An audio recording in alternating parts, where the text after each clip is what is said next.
স্বতন্ত্র ইতিহাসে মোড়ানো ভুডু। ক্ষতি করার জন্য ভুডু চর্চা পৃথিবীতে বেশ পুরনো। শোনা যায় ক্ষতি নয় বরং ভালো আত্মাকে ডেকে এনে জীবনকে মঙ্গলময় করে তুলতে যাওয়াই ভুডু চর্চার মূল লক্ষ্য। ব্ল্যাক ম্যাজিকের সমর্থক বলা চলে ভুডুকে। পপুলার কালচারে ব্ল্যাক ম্যাজিকের অন্যতম প্রতিনিধিও ভুডু। তবে ব্ল্যাক ম্যাজিকের নাম নিলেই আশেপাশের নাম আসে উইচক্রাফট অর্থাৎ ডাকিনী বিদ্যা এবং স্যাটানিজম অর্থাৎ শয়তানের উপাসনার প্রসঙ্গ।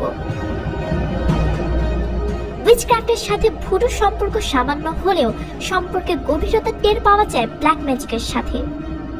স্যাটানিজমের প্রচারকদের পূজ্য যে শয়তান তা বলাই বাহুল্য।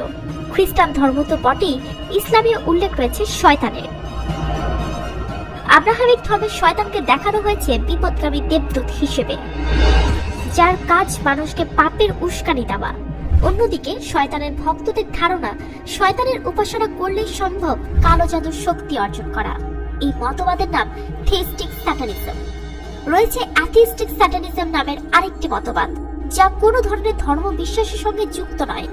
এই মতবাদীদের বিশ্বাস শয়তান আসলে মানুষেরই সুপ্ত প্রবৃত্তিরই প্রতিফলন।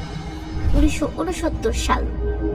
বিখ্যাত কালো জাদুবিদ অ্যান্টন লাভের বই স্যাটানিক বাইবেল, যেখানে লেখা সাদা জাদু ব্যবহৃত হয় স্বার্থহীন উদ্দেশ্যে, আর কালো জাদুকে আমরা বলে থাকি খারাপ উদ্দেশ্য। শয়তানবাদে এমন কোনো সীমারেখা নেই। জাদু শেষ পর্যন্ত জাদুই, সেটা হোক কাউকে সাহায্য করার উদ্দেশ্যে কিংবা কাউকে রুখতে।